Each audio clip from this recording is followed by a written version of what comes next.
Então, vamos compartilhar aqui.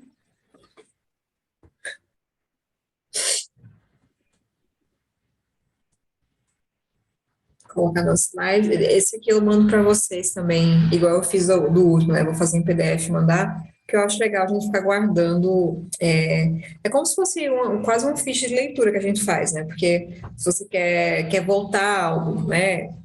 Aqui são os meus pontos importantes, mas mesmo assim eles ajudam também vocês, provavelmente, né?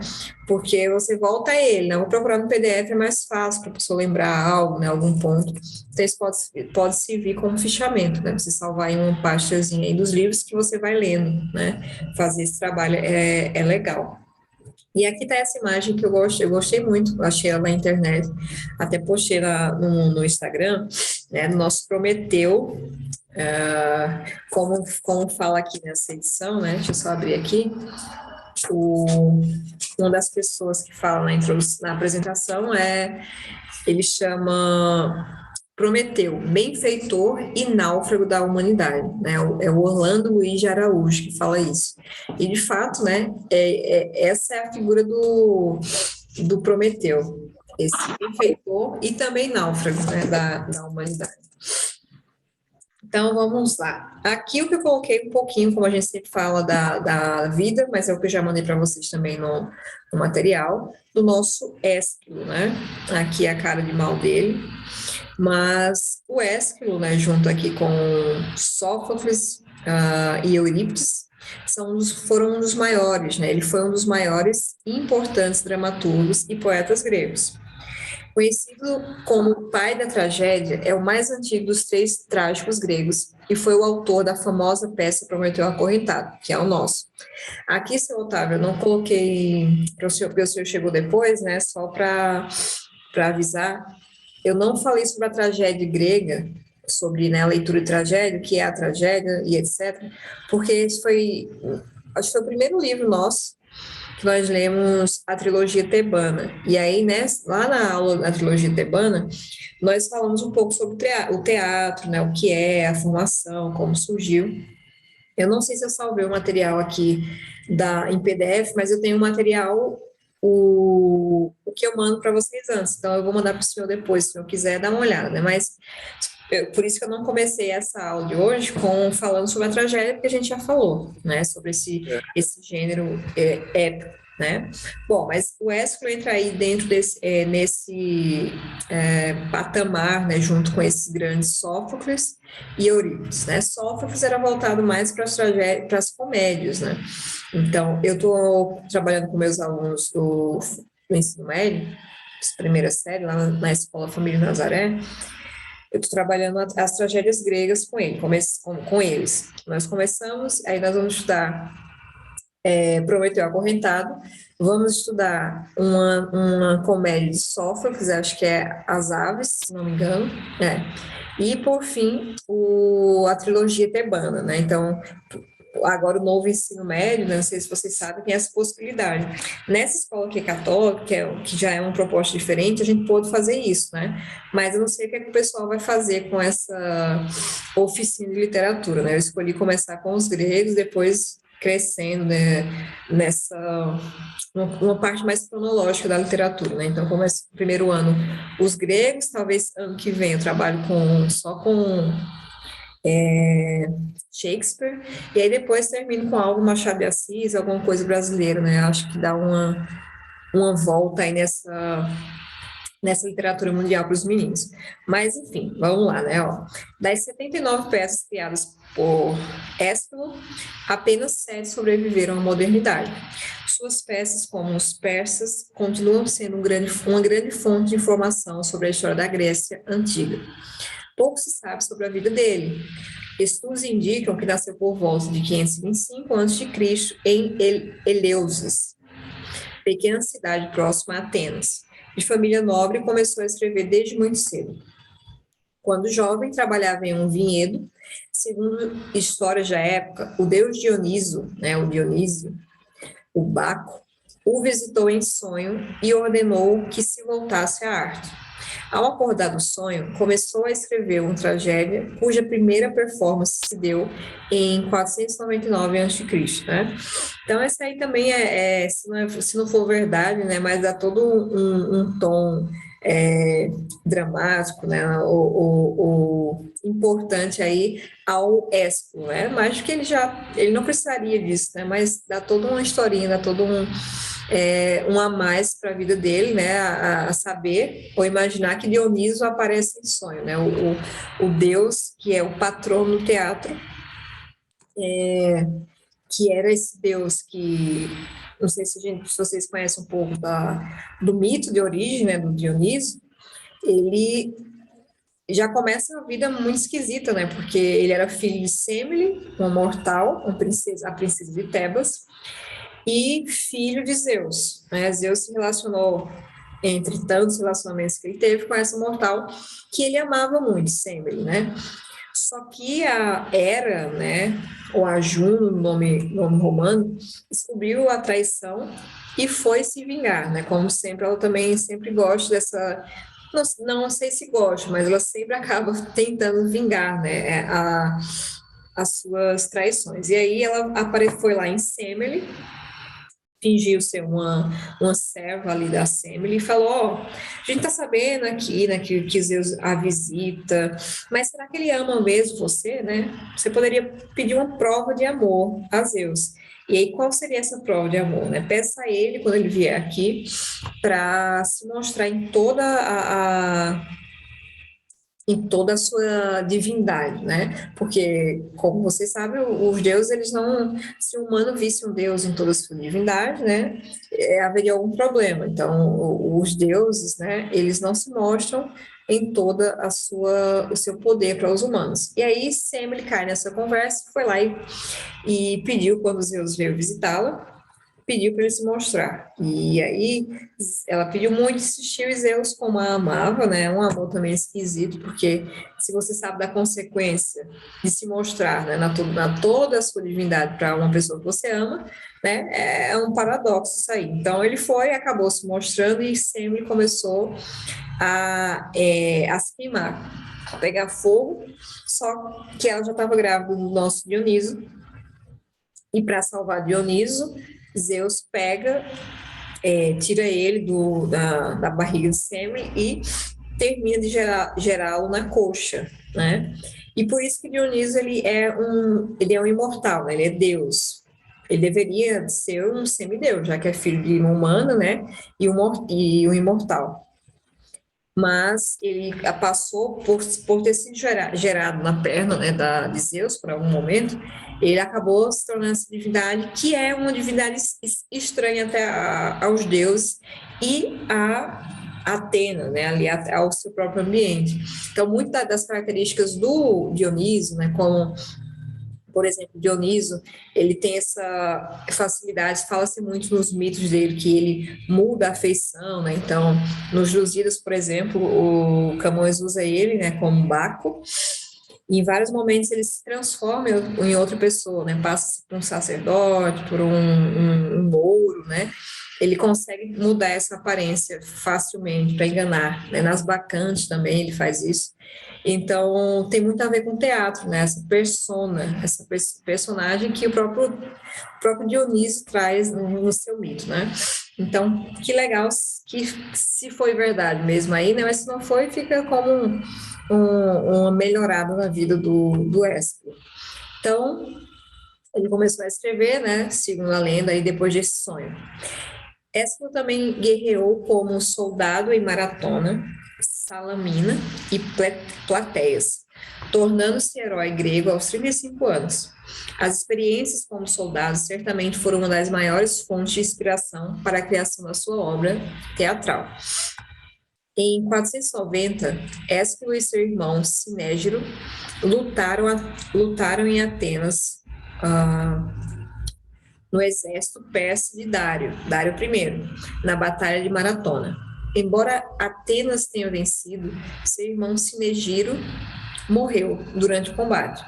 Inspirado na batalha, escreve os Persas e ganha seu primeiro prêmio na Dionísia, né, que aqui era o nome de um dos festivais mais conhecidos em honra ao deus Dionísio, né? Existiam vários ali em Atenas, né, nos arredores, mas as Dionísias, esse festival era o mais conhecido, era atraía milhares de pessoas para Atenas, né, todos os anos, e durava ali em torno de 3, 4 dias de festival. Então, Ésquilo foi iniciado no ministério de Eleusis, aliás, culto devotado ao deus Deméter, e, segundo Aristóteles, Ésquilo teria revelado alguns dos segredos do culto secreto e sigiloso no palco. Então, ele participou. Aristóteles consegue, né, fazer essa relação de muitas coisas que ele colocou nas peças, né, no palco, eram segredos ali desse culto a deusa Deméter. Por esse motivo, muitos tentaram matá-lo, mas o poeta grego fugiu e foi poupado da morte devido a seu serviço nas guerras persas. Viajou para a Cilícia algumas vezes e durante uma destas viagens escreveu As Mulheres de Étna. Não li ainda esse aqui, estou devendo isso aqui ainda.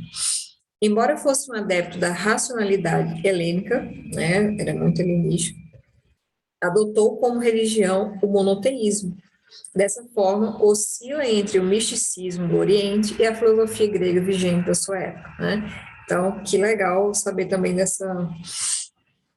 Os gregos, eles eram muito, sei lá, quanto mais você estuda esse mundo grego, né, mais você se impressiona. Eles eram um povo muito especial, né? Não sei se vocês concordam com isso. Eles, os egípcios também, apesar que eu nunca parei para estudar muito, né? Mas o que a gente vê desses povos é algo assim incrível, né? Então, eles têm essa mistura, essa coisa aí, e Ésquilo, ele personifica-se, né, em Ésquilo. Bom, morreu na Sicília em 456 ou 455 a.C. Segundo relatos, foi morto por uma tartaruga derrubada por uma águia sobre sua cabeça. Bom, não sei você, né? Mas essa morte aqui para mim é um negócio, é uma verdadeira comédia, né? Acho que alguém pegou alguma coisa aí, né? Mas que esquisito. Foi morto por uma tartaruga derrubada por uma águia sobre sua cabeça. Bom, né? Não tem como a gente não tinha, naquela época não tinha certidão de óbito, né? Essas coisas, então a gente não tem como saber. Após sua morte, suas tragédias passaram a ser as únicas reencenadas nas edições subsequentes daquelas competições, né, na cidade de Atenas. Seus filhos, Eufório e Éveon, e seu sobrinho Filócles, o tomaram como exemplo e também se tornaram dramaturgos. Na lápide de Ésquilo não existia nenhuma menção às suas tragédias, apenas às suas glórias militares, né?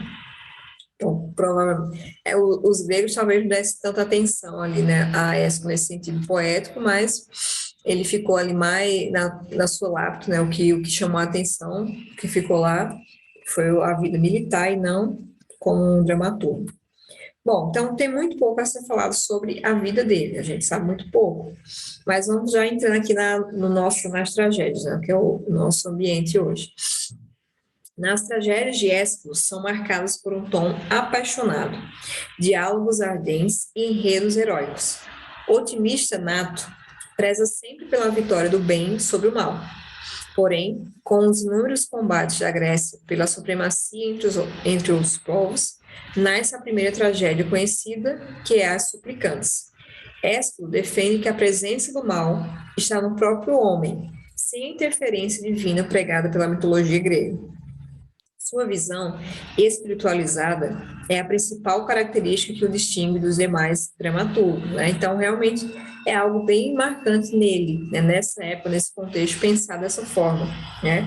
Trazer a culpa, né? Ali, a responsabilidade para o homem, né?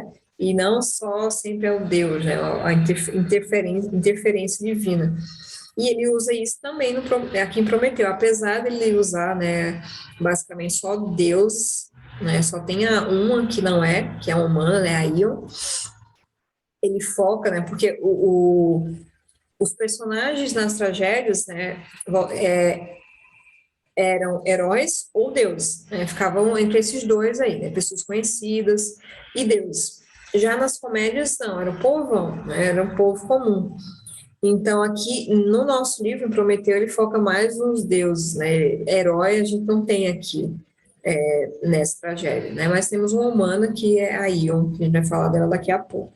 Aliás, na segunda parte, mais, né? Na segunda aula. Bom, por meio de uma linguagem sonora e metáforas ousadas, tratou de temas humanos, mitológicos e políticos. Uma característica marcante da dramaturgia esquiliana foi a escrita de trilogias interligadas, onde cada peça funcionava como um capítulo de uma narrativa dramática contínua. Na peça Prometeu Acorrentado, Ésquilo expõe sua posição política, alinhada com a nobreza, em oposição ao novo regime e aos governantes emergentes. Por meio da reinterpretação de mitos gregos, defendeu a polis, cidade-estado grega, como expressão de uma cultura mais elaborada, né? Porque não é Ésquilo que inventa, né, o Prometeu. O mito, a narrativa mitológica já existia, né? E inclusive tem algumas versões, né? Eu até marquei aqui, se eu vou lembrar, que quem tem nesse livro aqui, nessa edição minha, pode ver, né? No começo ele vai falando alguns, né? Tem a que foca mais em Prometeu, lá sendo o fígado, né? Sendo comido ali todos os dias pela ave, e aí à noite, né? Se regenerando. Tem uma que fala que Prometeu ficou tanto ali no sol e na rocha que ele foi entrando, né? Ficou a rocha e ele ficou uma coisa só, né? Então tem várias, como quase todos os mitos, né? Eles, como era uma narração oral, né, de passado de forma oral, então assim há variações em quase todos, né, narrativas mitológicas. E aí Prometeu, ele pega e usa aqui essa que nós conhecemos, né? Ele pega um pouco, ele se baseia, né, na narrativa mitológica contada em Hesíodo, né, no trabalho E os Dias, e também em Platão, né, e ele cria a sua tragédia. Então ele fazia muito, né, o Ésquilo, essas trilogias, uma pena que a gente perdeu, né, a nossa pontuação aqui, Prometeu Acorrentado, Prometeu Liberto, e tinha outro no começo que eu esqueci agora qual é, mas né, a gente não tem acesso. Então, os ideais propagados por suas tragédias são a fatalidade, as taras hereditárias, o ciúme e intervenção dos deuses, e a inferioridade da força ante o espírito, né?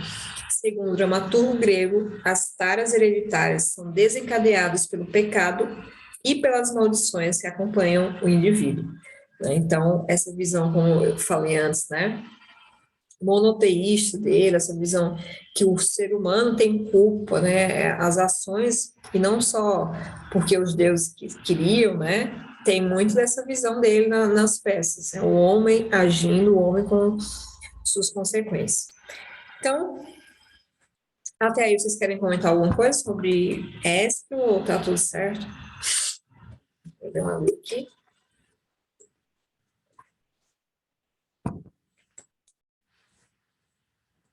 Não? Tudo certo. Não, por mim pode continuar, sabe? Meu nariz, só que a gente tava falando de nariz, né, Carolina, agora meu nariz tá, tá pior do que ele já é, tá tampado todo esse lado. Então, ó, vamos lá, voltar aqui que eu passei demais. Então, ó, vamos começar falando um pouco aqui, né, da época da ação, os personagens, locais, coisa mais característica, né? Então, a época da ação da tragédia é um tempo mitológico, né? Então não é uma época que a gente sabe exatamente, né, o tempo, quando foi, o dia, o ano, né? Não tem isso, mas um tempo mítico. O local é uma região desolada da Sítia, que é onde, né, o Prometeu fica ali preso.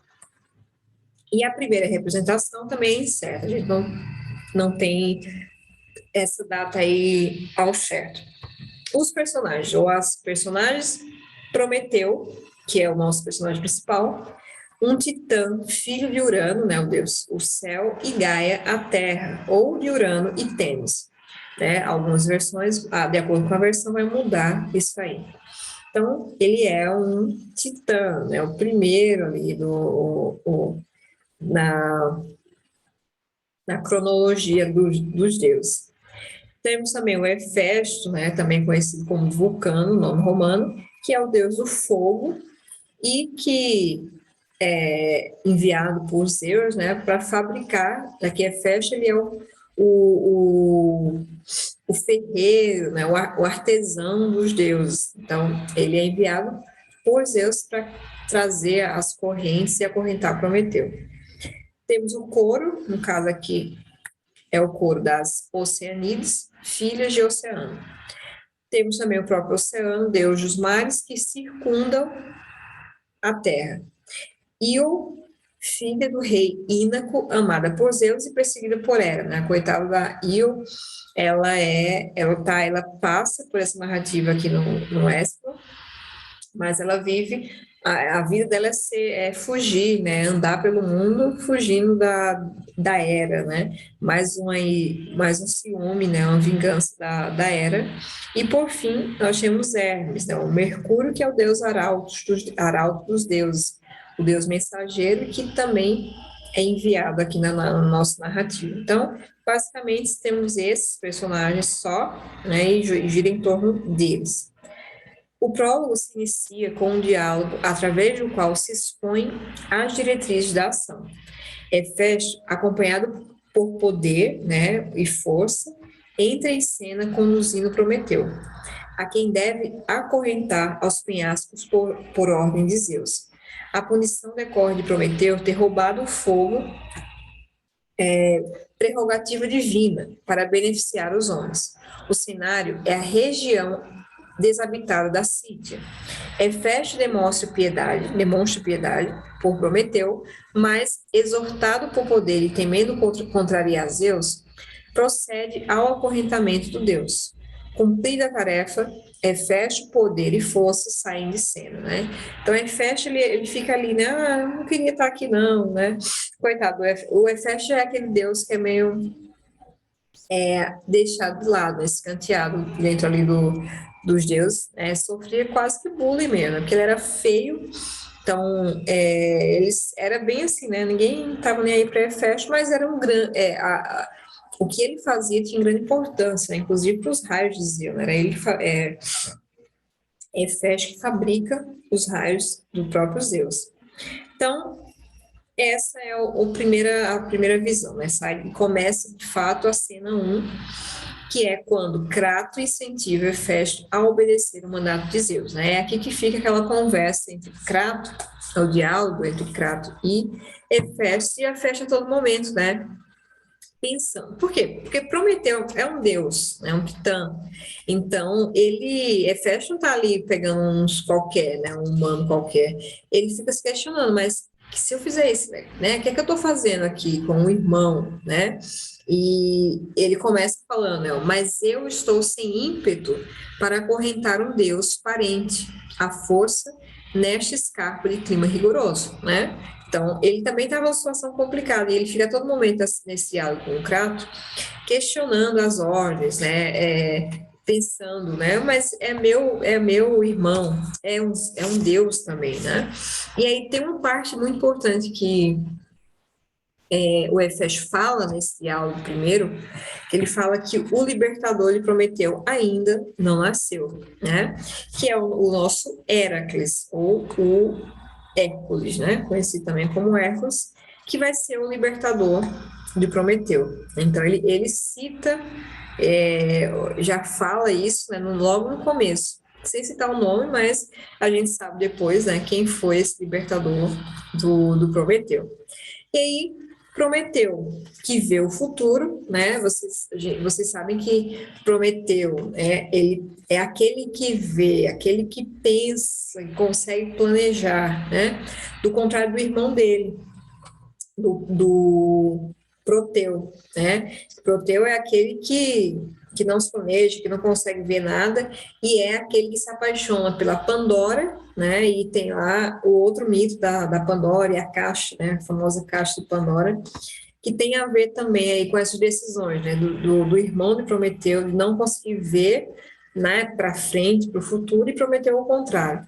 Então, como que ele, né, Prometeu a todo momento ele vai estar falando como uma pessoa que está, né, se submetendo a esse castigo, mas ele já sabe, né, coisas que vão acontecer, e ele sabe que ele vai ser um dia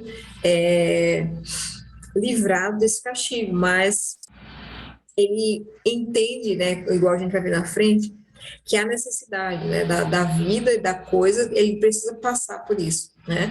Então, eu coloquei, Prometeu ver o futuro na página 24 para ler para vocês. Aqui um trecho quando ele fala o seguinte, ó.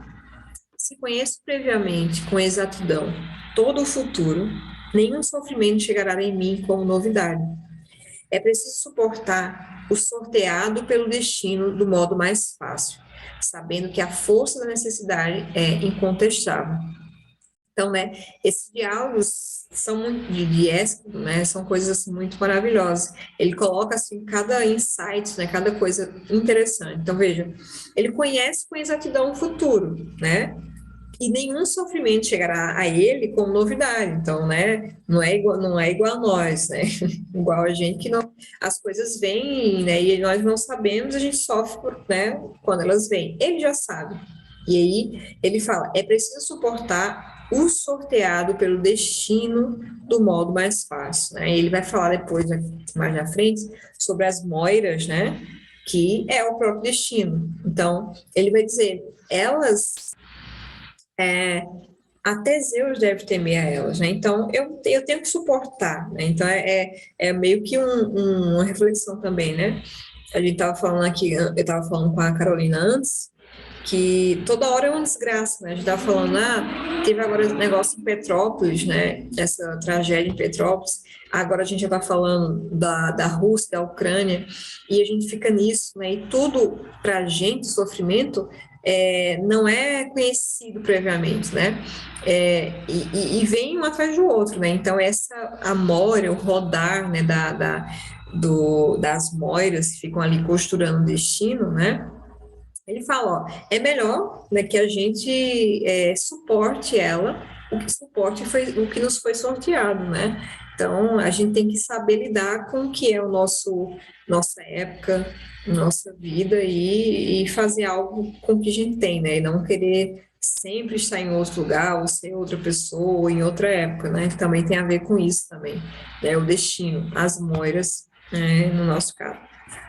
Eu acho que o Matheus está tentando entrar, deixa eu ver aqui. Porque no Zoom não aparece para mim, não, aqui. Coitado. Deixa eu botar aqui. Pronto. Deixa eu só ver o Matheus. Matheus, está me ouvindo? Matheus, boa noite. Se você estava esperando há muito tempo, Matheus, porque não aparece para mim aqui, mas eu vi sua mensagem no grupo agora. Vamos lá. Né? Então, essa coisa de aceitar o destino, né? Aceitar o que as moiras costuraram ali para a gente. E aí, o coro, depois disso, pede para Prometeu contar o que aconteceu com ele, né? E é aí que passa a maior parte desse nosso primeiros versos, né? Que foi separado para nosso ponto de hoje, que é quando Prometeu vai falar o que lhe aconteceu, né? Então, ó, deixa eu só achar aqui. O coro fala: revela tudo e conta-nos tua história. Por qual acusação Zeus te aprisionou e te ultraja com tanta desonra e amargura? Explica-nos, a não ser que te prejudiques com tua história. E aí Prometeu começa, né? Ele vai: é doloroso para mim dizer isto, mas dor é calar, de toda maneira, uma infelicidade. Né? Então, para ele, já é a própria dor, é calar essa felicidade que ele está vivendo. E ele começa a contar, né, o que aconteceu. Então, eu vou ler aqui umas partes para a gente comentar. Então, logo as divindades deram início à sua cólera, uma revolta se levantou contra eles. Uns queriam se levantar, aliás, uns queriam retirar Cronos do seu trono, para então Zeus reinar. Os contrários, empenhados que Zeus jamais reinasse sobre os deuses, então eu quis convencê-los de que seria melhor para os titãs, filhos de Urano e de Sinótono, mas não fui capaz, e os meus astutos artifícios desprezaram com pensamentos terríveis. Imaginavam que sem esforço e a força me dominariam.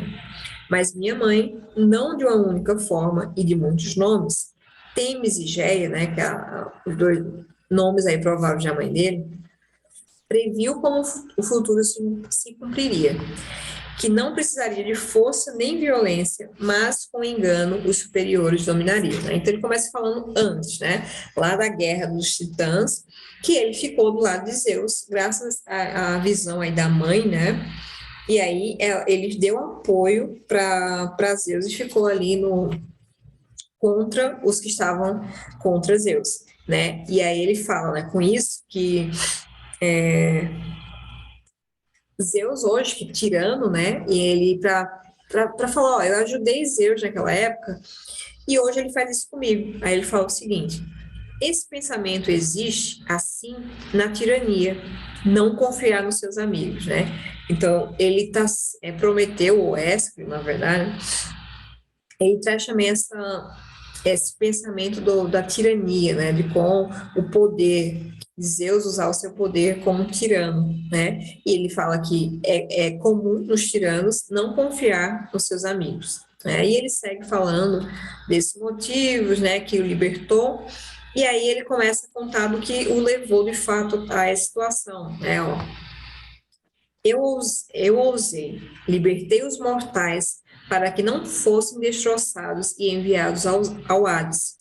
Por isso estou submetido a tais sofrimentos, a sofrer com dores e a conhecer lástimas. Por ter sido piedoso com os mortais, disso eu mesmo não fui digno, mas sem piedade, assim corrigido, que é para Zeus um espetáculo infame. Né? Então, ele segue com essa conversa com o coro, né? Que o coro está sempre ali dando apoio às Oceanides, sempre dando apoio a Prometeu, e ele segue falando isso, né? E pouco tempo depois, aqui na narrativa, o Oceano chega e começa a conversar com Prometeu, né? Só que aí, quando o Oceano chega, o Prometeu fala o seguinte, né? Ó, vai, que coisa é essa? Tu também vens como espectador das minhas penas? Como ousaste deixar a corrente que tem teu nome e as cavernas naturais de tetos de rochas vir para esta terra mãe de ferro? Vieste para assistir minha sorte, né? Então ele começa a questionar: o que você está fazendo aqui?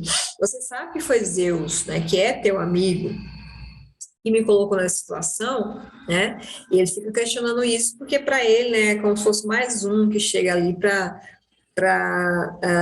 ver a tragédia, né, a desgraça do Prometeu. E aí o Oceano fala uma das frases ali nesse diálogo, né, mais conhecidas e mais assim impactantes também, que é quando ele fala, ele já usa um pouco de tradição, né, quando ele fala isso, mas ele fala o seguinte: conhece a ti mesmo e adota novos modos, há um novo tirano entre os deuses, né?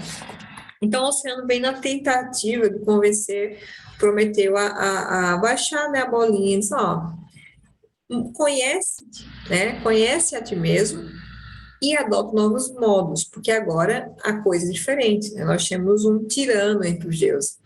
Então, o Oceano, ele reconhece a tirania de Zeus, mas ainda assim, do contrário de Prometeu, ele reconhece que agora é a época de Zeus. Ele ganhou, venceu o próprio pai, e agora é com ele. Então, vamos obedecer às regras, vamos nos encaixar aqui.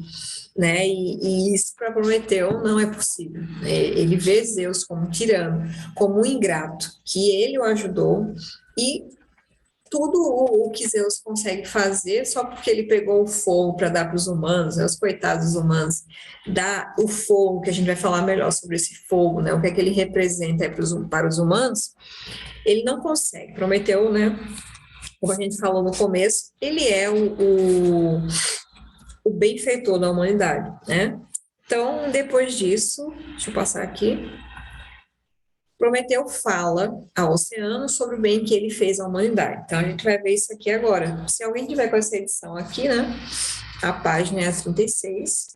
Quem não tem, eu vou olhar aqui o verso, vocês podem procurar no próprio, né? Pelo verso. A partir do verso 445, né? Que ele vai começar a explicar, né? O que que ele fez pela humanidade. E isso é muito importante a gente entender, né? Como esse símbolo, o que é que Prometeu simboliza para nós, né?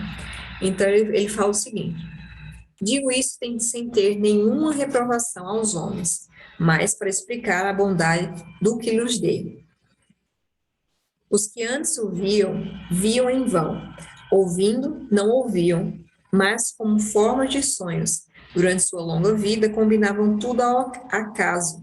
Não havia casas de tijolos cozidos ao sol, nem madeira trabalhada. Habitavam embaixo da terra como ágeis formigas, nos fundos das cavernas sem sol. Não tinham nenhum sinal, nem do inverno, nem da florida primavera, nem tinha a segurança dos frutos férteis do verão, mas faziam tudo sem conhecimento, até eu ter-lhes mostrado o nascer e o acaso dos astros, né, difíceis de ver. Além disso, o número extraordinária invenção inventei para eles, né? Então até o número Prometeu está falando que foi ele que nos deu. A composição das letras, da memória, de tudo, a artifício mãe das musas, coloquei primeiro os animais que submetem as cangas sob julgos, para que sucedessem aos mortais no trabalho ou nos trabalhos mais penosos. Conduzi cavalos dóceis sobre o carro, ornamento luxuoso próprio do muito rico.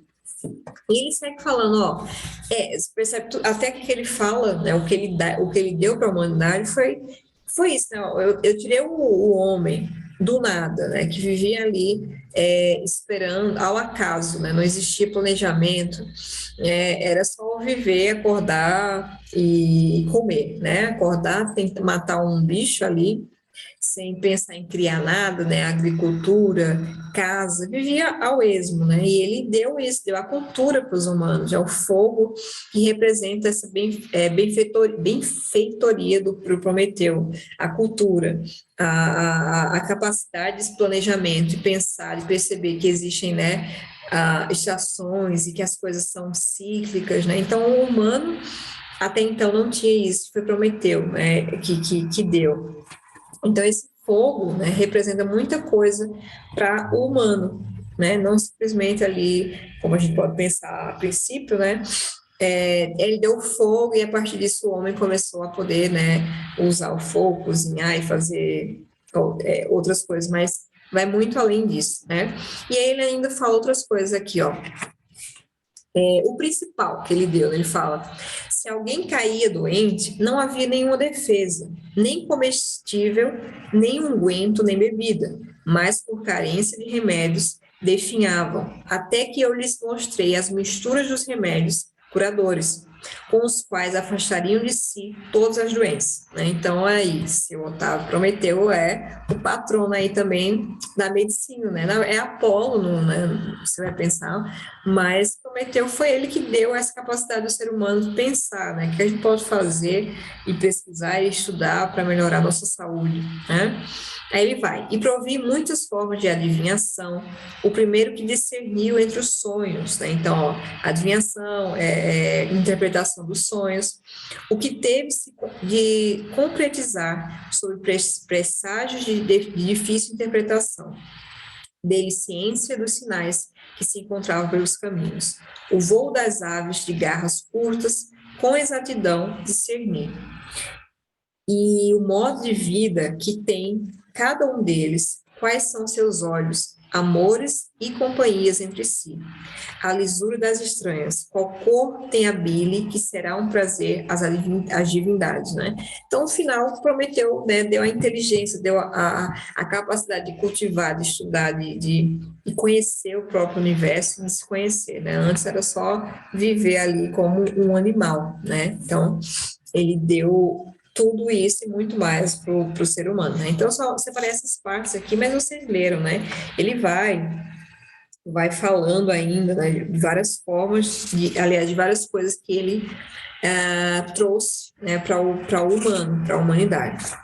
E aí, aqui, deixa eu ver, Prometeu fala da soberania das Moiras perante Zeus, né? Um pouco antes de Mateus chegar, a gente estava comentando sobre isso, né? Quando lá no começo ele fala para o Oceano que nós devemos nos conformar com o destino, né? Ele estava se referindo aqui às Moiras também, né? Porque as Moiras são responsáveis por tecer, na mitologia, né? Tecer o destino do homem e dos deuses, né? Então ele fala que inclusive Zeus deveria, né, ter saber que acima dele existe alguém acima dele, né? São as Moiras, são elas que tecem o destino dele. Então deixa eu ver se eu acho essa parte que ele fala aqui sobre isso. Aqui, ó. Ainda não é assim que a Moira, que tudo decide, ordenou que se execute, mas dobrado pelas dores e calamidades, assim escapo das correntes. A arte é mais fraca que a necessidade, em muito. Ele fala, não se preocupa não, eu sei como eu vejo, né, eu sei que as Moiras, ao tecer ali minha vida, vai chegar um momento que eu vou escapar disso, mas não é agora, né? A arte é mais fraca que a necessidade. Então, Prometeu fala, ó, Zeus deveria ter medo dela, né? Não, não é de mim, não. Elas sim podem fazer algo, elas sim são soberanas, inclusive perante Zeus, né? E aí, essa é a última parte, eu falei para vocês que ia ser bem curtinho, né? Porque esse livro é curto e essa primeira parte também eu tive que dividir para nós termos duas aulas. Mas parou exatamente aqui na 500. Deixa eu ver qual foi que a gente. Se alguém puder me confirmar, acho que foi 560, né, que eu parei para essa aula de hoje, acho que foi até o verso 560, se não me engano, que é antes um pouquinho aqui da Io chegar, né, eu resolvi parar um pouco antes para não ficar pela metade. Então, o couro, depois que Prometeu fala isso, né, com o couro e com o oceano, sobre Zeus e as Moiras, né, o couro fala o seguinte: quem é o timoneiro da necessidade?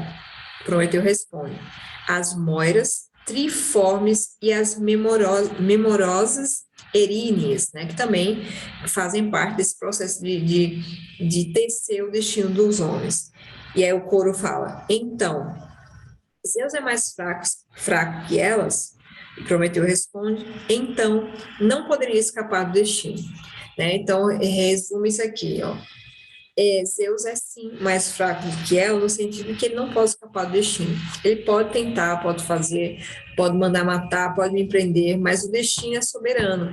Né? E mesmo que ele me tranque aqui, eu estou preso aqui, mas eu sei como eu vejo, eu sei que o meu futuro traçado pelas Moiras é diferente desse aqui, e eu sei que eu vou sair disso, né? Então, Prometeu tem essa certeza, e por isso, né, essa submissão ao destino de Prometeu, né, é uma coisa que a gente pode pegar também, né, em muitos sentidos para nós também, né, essa parte humana de Prometeu, né, ou esse exemplo que a gente pode pegar dele como humanos, né, é interessante, essa submissão, porque, claro, né, não é aquela questão da predestinação, né, não estou entrando nessa coisa não, mas aguentar os sofrimentos, né, aguentar as situações, pensando nelas como, mesmo que não saiba o meu futuro igual Prometeu sabia, né?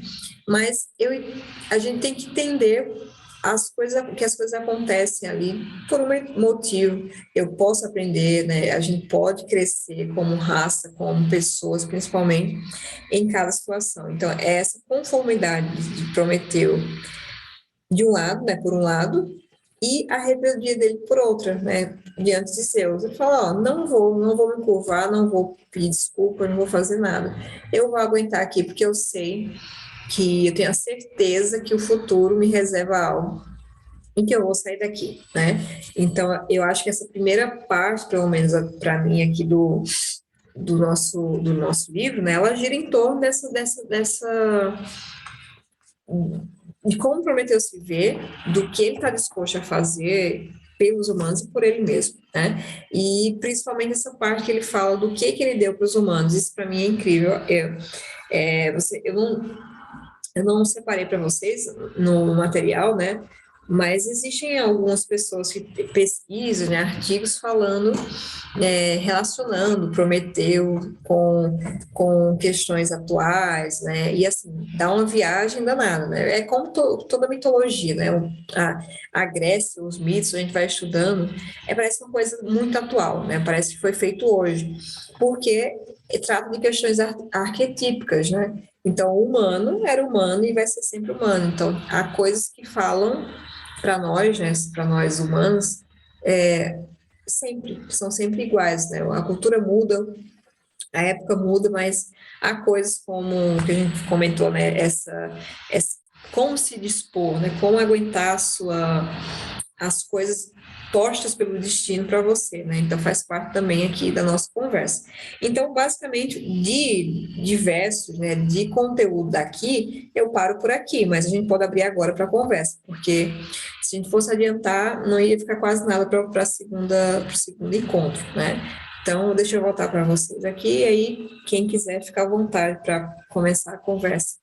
Agora é a hora do cafezinho, né? A gente conversar e vocês falarem as impressões ou qualquer coisa aí do livro.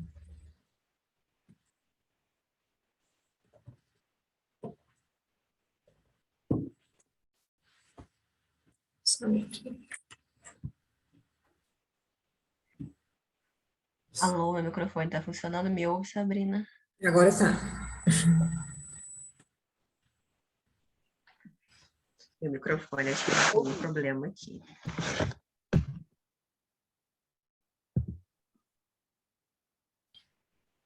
Eu tava te ouvindo, Carolina. É porque eu tô ouvindo todo fazendo um som estranho, todo pipocado, acho que agora tá normal, né? Tá, para mim tá normal aqui. Ah, tá. Eu também eu também não sabia.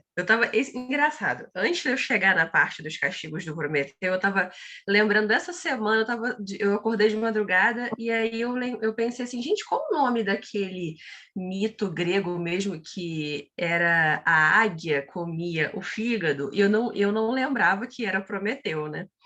E aí eu caí no livro e falei, nossa, que coincidência.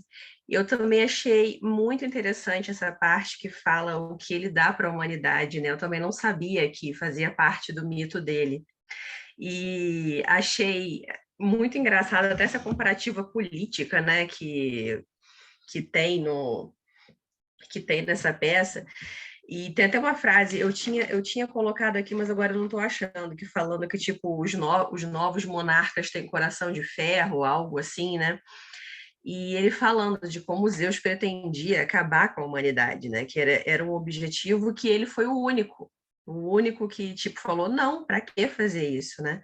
Enquanto todo mundo nem ligou. Tem até a parte na versão, aqui na tradução que eu tenho aqui, tem a parte que fala que assim que Zeus ascendeu ao trono, né, ele começou a distribuir privilégios ali para os outros deuses, né, prerrogativas, toma isso para você, isso para você, isso para você, e tipo, nada para os humanos que eram tão castigados de acordo com ele.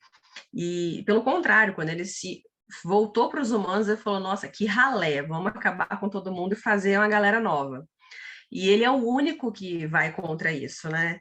E tendo esse dom da previsão que ele tem, ele sabia que se ele ajudasse a humanidade, ele já sabia de tudo que ia acontecer com ele, mesmo assim, ele vai lá e faz, né? Ele rouba o fogo, ele entrega aos humanos, dá esperança para o coração das pessoas, né?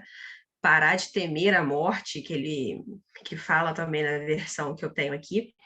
E da parte que ele fala, eu ensinei as ciências e as artes e assim eu salvei, né? No caso, dessa forma eles podem se proteger aí de Zeus. Então eu achei muito interessante essa parte de ele querer exterminar a humanidade e ninguém ir contra ele, só uma pessoa, né? Ou seja, só um Deus amava a humanidade e sabendo tudo que ia acontecer com ele, ainda assim foi lá e fez.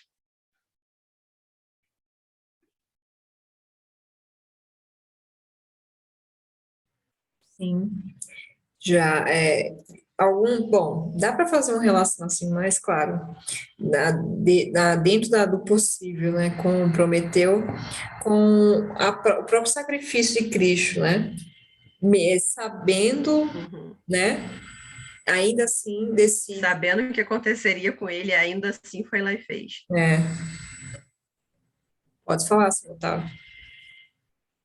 Não, eu estou ouvindo, acho que está muito bom a discussão. Eu gostei muito também, eu não tinha experiência nesse tipo de literatura, então para mim foi, apesar de ser muito pequeno, né, eu tive que ler devagarinho muitas vezes e para mim foi muito enriquecedor, foi muito bom, né? Mas assim, eu não tenho muito o que contribuir com, estou escutando vocês aí e está sendo muito bom. Que bom, senhor. Quando a gente começa mesmo, né, em tragédias, né, acho que eu vou mandar para o senhor depois a aula que está gravada, né? A aula que a gente falou sobre a trilogia tebana. Pelo menos o comecinho, o senhor assistir, acho que vai ajudar, porque eu falei um pouco, né? Como é complicado, assim, por exemplo, até quando vem antes, né, o nome, Coro, depois Prometeu, essa coisa de vir, né? Antes, é difícil para quando a gente começa a ler uma peça, um teatro, assim, né? Tragédias. Você fica parando, né? Não é uma leitura que flui, né? Aí depois, com o tempo, você vai deixando esse lado, mas no começo, primeiras leituras, é complicado mesmo. Mas esse tipo de livro, né, esses tragédias assim, elas se renovam. Se o ano que vem for ler de novo isso aqui, você já vai ter outro livro, já vai ser outra leitura, e é um negócio incrível. Você pode ler todos os anos, e o negócio é sempre bom. É igual Shakespeare, você vai pegar, vai ler de novo, vai ter algo que você não percebeu, né? Porque você também mudou. Então, você é um leitor diferente agora, né? Então, é muito. A riqueza da literatura é muito incrível nesse sentido, né? Quanto ela se renova porque você também se renova, né? Então, vai mudando ali, e é muito bom. Por isso que os clássicos são recomendados a gente ler, né? Reler, lá, aliás.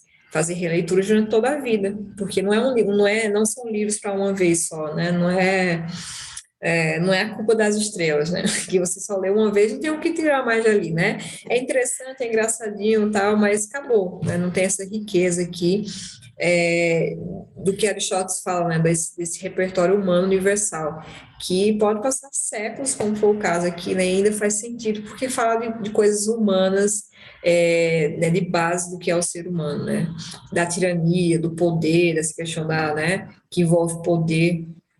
É o que acontece até hoje. Essa questão da tirania também é colocada aqui a todo momento, né? Você vê que qualquer personagem, as Oceanides, quando chegam primeiro, o Oceano também, em nenhum momento eles falam para ele, pensa no que você fez, Zeus não merece isso, ou tal, respeite, não, é o governo do medo, a todo momento Zeus só é retratado como um tirano terrível que pode fazer qualquer coisa com qualquer um, e é aquela coisa, tipo, se curve a ele, seja humilde, ele pode fazer pior. Em nenhum momento você vê que eles tentam convencê-lo em respeito, né? Não, é sempre medo, é sempre tipo que ele não nos olhe dessa forma. Até o Prometeu mesmo fala, né, para todo mundo que aparece ali, vão embora porque vai que ele olha para vocês também da mesma hora, do mesmo jeito que ele está olhando para mim, vocês também podem sofrer o que eu sofro. E as Oceanídeas falam o tempo inteiro, né, que nenhum Deus olhe para nós dessa forma, nós não queremos passar o mesmo que você passa. Então é aquele governo do medo total. Então você vê uma peça escrita há tantos e tantos anos atrás, e a gente vê isso se repetindo na história, né? Esse governo do medo, quantas vezes a gente viu isso acontecendo, a gente está vendo isso acontecendo agora, né? Então, essa parte também eu achei assim Muito interessante essa, e do Zeus ser colocado como esse tirano terrível, que ninguém pode ir contra os caprichos dele. Tem até uma parte interessante que também fala que Zeus transforma os caprichos dele em leis para impor aos deuses mais antigos o império de arrogância dele. Isso é... Bom, hoje é mais atual que nunca, né? Oi, você ia falar? Não, eu, aproveitando, eu também acho que é importante também conhecer a mitologia, né? Porque ele fala, né, como se fosse uma coisa de domínio público, né? E a gente não é para nós o de domínio público, né? Então, tem um conhecimento da mitologia grega, acho que é importante também para entender o livro. E essa coisa de ler várias vezes, eu senti porque quando foi no fim de semana passado, né, eu tinha lido o trecho que era para ler, e aí, como não teve a reunião, eu digo, vou começar a ler de novo, né? Aí a segunda vez foi completamente diferente, né? Que é um texto denso, né? Ele é pequenininho, mas é muito denso. É, numa passada, você não pega nem um décimo, assim, a não ser que eu acho que você tenha um costume, uma cultura enorme. Mas por exemplo, foi bem diferente a segunda vez que eu li. Então, é aquilo que você falou, né? De ser um texto denso e que mexe com coisas perenes, né? São coisas da humanidade, são coisas da condição humana, né? Coisa da realidade, né? São arquétipos, né? Da realidade. Então, são coisas que sempre são atuais, né? Como a Carolina falou, você vê coisas relacionadas com coisas atuais, né? Situações, essa coisa toda. Por quê? Porque são situações arquetípicas, né? São situações da própria condição humana e da própria condição humana dentro da realidade, dentro da maneira que ela é, né? Se você quiser relacionar com o cristianismo, né? Você vai ter a questão da queda e essa coisa toda. Então, é isso, né? Gostei muito. É. Eu sigo uma moça no Instagram que ela é lá da Rússia, que eu comecei a seguir ela pelo YouTube, né? Ela é um canal no YouTube dela em inglês, ela grava em inglês, e aí acabei seguindo ela no Instagram também. E aí, desde, né, no começo da semana passada, final da semana passada, ela vem falando. Aí hoje ela colocou, né, falando, ó, o pessoal fica falando, por que vocês não fazem nada, né, na Rússia para impedir isso, não sei o quê, não sei o que lá. Nas minhas palavras, na minha gente, a gente não pode fazer nada, a gente não tem o que fazer. A gente não pode falar, né? Aí ela falou que quem tenta, né, não tem muita possibilidade de expressar a opinião na Rússia, não, né? Então ela fala, ó, não acho que o Quem povo tenta é calado na marra, né? ela falou, não acho que o povo russo tá porque não tá apoiando, não, né? Porque não pode falar, né? E aí eu lembrei disso, né? A tirania que nós estamos vivendo, né? Que agora o povo russo, né? E agora, enfim, eu não sei muito ainda o que falar sobre isso, não, na verdade, né? Eu tô mais perdido que qualquer coisa, mas tá uma tensão, né? Eu sei que o negócio tá tenso, né? O que vai vir daqui para frente só Deus sabe, mas, enfim, seria um exemplo aí, né, de Zeus, essa parte tirânica de Zeus também, atual, né? Matheus quer falar alguma coisa que chegou depois, Matheus? Algum comentário do livro, de antes, da Eu conversa? quero, tava só esperando todo mundo falar, né? Mas, assim, aqui na minha edição, eu até ia falar isso, Sabrina, e você tocou no assunto aí, é, enfim, aí me deu mais vontade de falar. E na minha edição aqui tem o cara que escreveu aqui a introdução, né? Ele coloca alguns exemplos de inspirações, assim, de peças que foram escritas, né? Inspiradas em Prometeu, romances, etc. E aí tem uma parte que ele fala justamente desse sofrimento que ele sofre que se parece com o sofrimento de Cristo, né? Aí ele fala desse jeito aqui, abre aspas. O Titã buscaria... Ah, não, aqui. Guerra Junqueiro, ao escrever o Prometeu Libertado, que deixou em esboço aproximar Cristo, o Marte do Gólgota, de Prometeu, o Marte do Cáucaso. O Titã buscaria, por todos os meios materiais, obter a felicidade que Cristo conseguira na esfera espiritual. E eu achei essa parte muito interessante, eu nunca tinha pensado nisso, né? Outra coisa que eu achei interessante foi assim, que Zeus ele não aparece nessa tragédia, né? Mas a presença dele é constante, né? Então, Prometeu fala dele, Hefesto fala dele, o poder fala sobre ele, né? Sobre Zeus, as Oceânides, Oceano, Io. Então, de você ter a presença de Zeus por toda a peça, mas ele não aparece.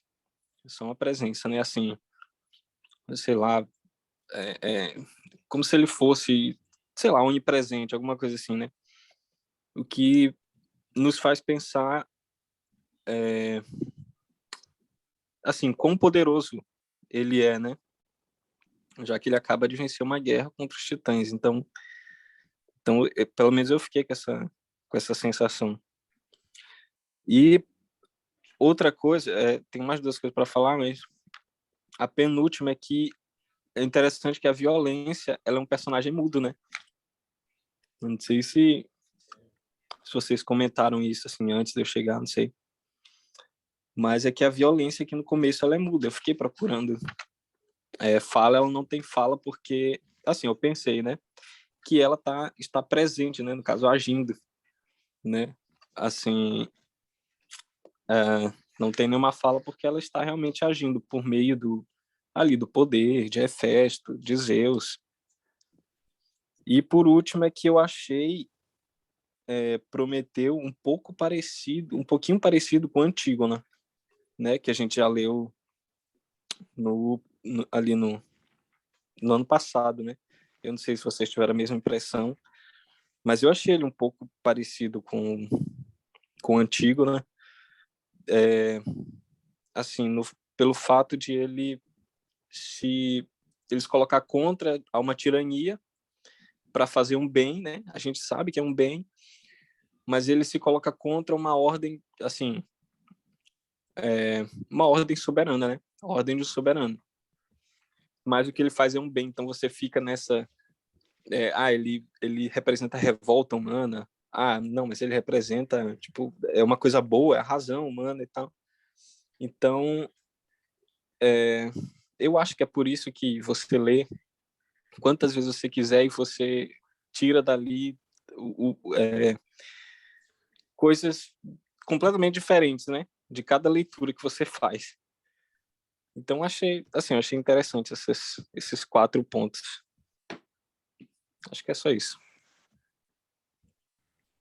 Muito bom, Matheus. Tem mesmo, dá para fazer essa relação com o antigo, assim. E essa coisa dos dizeus, né, tá sempre, mesmo não sendo personagem, não falando, né, não tendo fala, ele tá ali a todo momento, né? Então, talvez essa coisa da própria, o que é uma tirania, né? Esse poder do tirano que tá ali em tudo, né, na vida das pessoas, em todo momento, agindo de alguma forma, né? Então, esse medo, essa violência tá ali dentro desse contexto, né? E Zeus, mesmo não falando, né? Do começo ao fim, ele tá ali também, né? A gente tá pensando, tá relacionando a ele, né? Inclusive, a própria Io, que aparece depois, também tem a ver com ele, né? Tá ali também porque a mulher dele, né? Doida de ciúmes, quer matar e ela tá correndo, né, no mundo. Então, é muito legal esse comentário seu, Matheus. A Carolina queria. Ana, eu tô chamando a Ana Carolina, que eu tenho uma aluna que é Ana Carolina. Todos acharam que eu tô... Mas todo mundo chama, todo mundo me chama de Ana, de Maria Carolina. Eu falo, de onde que tiraram esse Maria, meu Deus? Não. Não, uma coisa também que eu percebi aqui é que todo personagem que fala com Prometeu só olha para ele como um teimoso que não dá o braço a torcer de jeito nenhum, uma pessoa que perdeu a razão. Eles só olham para ele dessa forma. Em nenhum momento eles olham para ele, nossa, como ele é obstinado, ele não vai se ajoelhar diante de uma tirania, ele vai até o fim pelo que ele acredita. Não, eles só olhavam para ele, deixa de ser teimoso, você fez errado, vai lá, pede desculpa, sabe? Em nenhum momento ninguém olhou para ele, nossa, será que o que ele está fazendo é realmente certo? Será que eu tenho que não só prestar minha solidariedade porque ele está aqui acorrentado, sendo castigado, mas talvez eu devesse lutar junto com ele, já que o cara é tirano?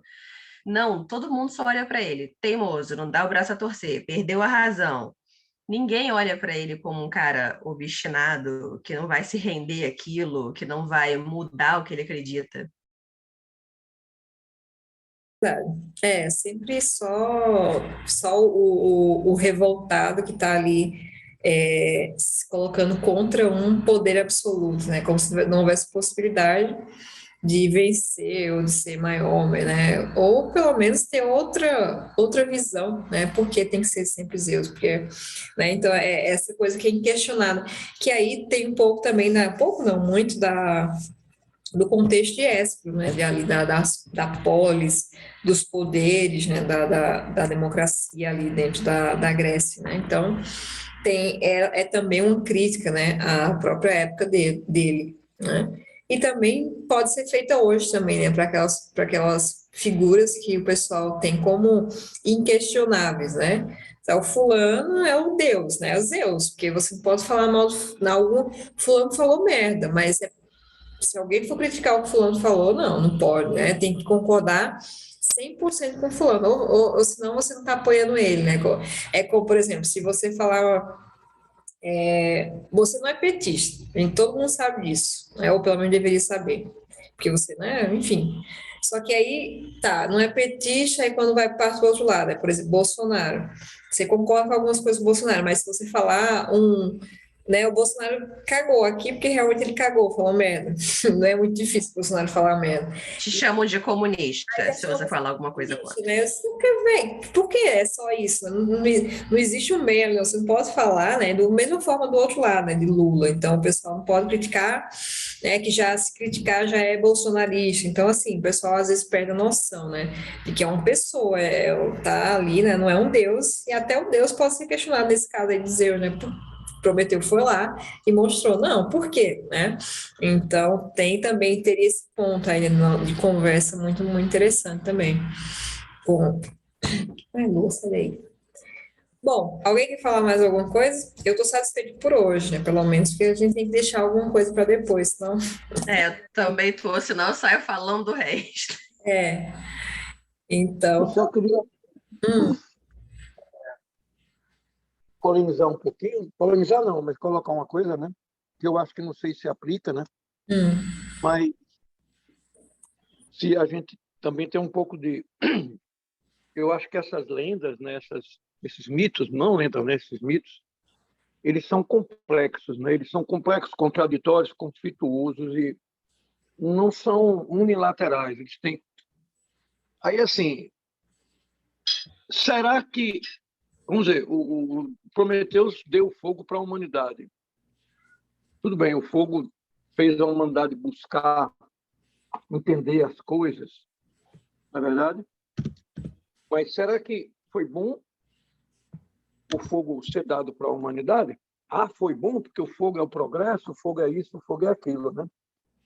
Mas não é por aí tanto, né? Quer dizer, foi bom o homem conhecer a natureza, né? Foi bom o homem abrir o corpo humano e começar a estudar os órgãos internos. Foi bom o homem aprender a manejar a luz elétrica. Dois lados, né? De um lado, assim, a sacralidade do corpo, né? Então, eu sou médico. Eu acho maravilhoso a medicina, né? Mas, às vezes, você vê um corpo ser aberto e ser retirado coisa, essa coisa dá uma impressão assim de que nós estamos mexendo em algo que não fomos feitos para isso, né? Por outro lado, luz elétrica, pô, Deus criador, eu não acho que o mundo é um produto da colisão randômica das moléculas, né? De moléculas e partículas, né? O homem tem o mundo, o universo tem uma finalidade, né? Ele representa uma criação de um ser superior, de um ser, né? Tudo na natureza aponta para isso, né? Se não fosse o véu que tem na nossa mente, o fato só de a gente olhar para um campo florido, a gente entenderia que tem alguma coisa incrível ali por trás daquilo, né? Porque aquilo é completamente impossível de acontecer por acaso, né? Aliás, não precisava nem disso, né? Qualquer coisa, né? O Ariano Suassuna aqui dizia, pegava um pregador de roupa assim, daquele simplesinho, dizia, isso aqui, entende? É uma coisa tão complexa que é impressionante, né? Quanto mais uma natureza e tudo. Uhum. Luz, né? Então, a criação, né? Tem as estrelas, tem o sol. O sol, ele vem, ele vai, as estrelas vêm e vão, né? Hoje a gente vive num mundo que é completamente criado por nós, né? Tem a luz, acende e apaga quando a gente quer. A gente come quando a gente quer, a gente faz as coisas quando a gente quer, a gente... Claro, tem os constraints, né? As limitações biológicas e sociais, essas coisas, mas o poder que a gente tem sobre a natureza é imenso, né? Mas, ao mesmo tempo,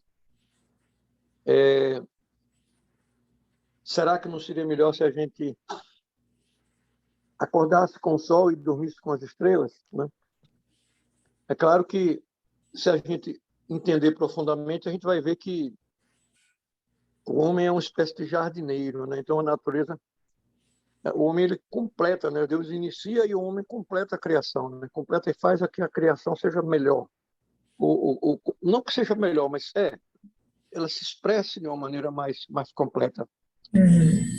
Então, eu estou falando muito, mas então esses simbolismos, mesmo que não sejam cristãos, essa coisa toda, são de uma sabedoria muito grande e eles não são lineares, né? Então, estou dizendo que Deus era bonzinho, que Zeus era bonzinho e que Prometeu tinha algo de demoníaco. Não é isso que eu estou dizendo, não.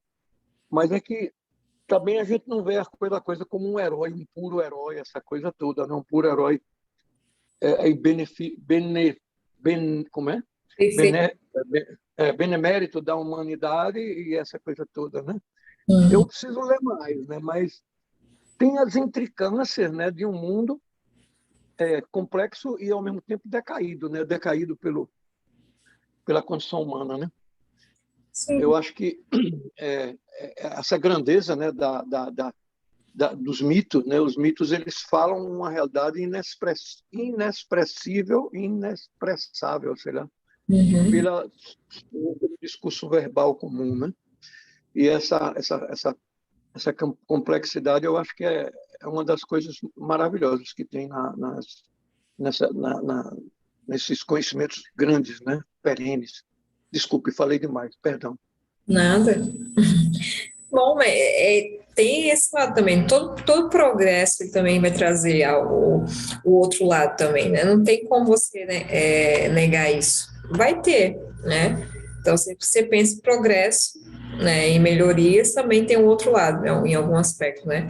Essa coisa de perder esse contato com a natureza, né? A gente nas cidades, por exemplo, é algo, né, de vocês perder essa conexão, né, de que você faz parte desse cosmos, né, também, né, você não criou ele, você faz parte dele, né, então a gente às vezes esquece disso quando está nessa correria que nós vivemos, né, então é algo válido, sim, a se pensar, tem esse outro lado, sempre tem que pensar, né, a gente nunca pode e só focando em uma coisa só, porque provavelmente tem mais, né? Tem nuances ali.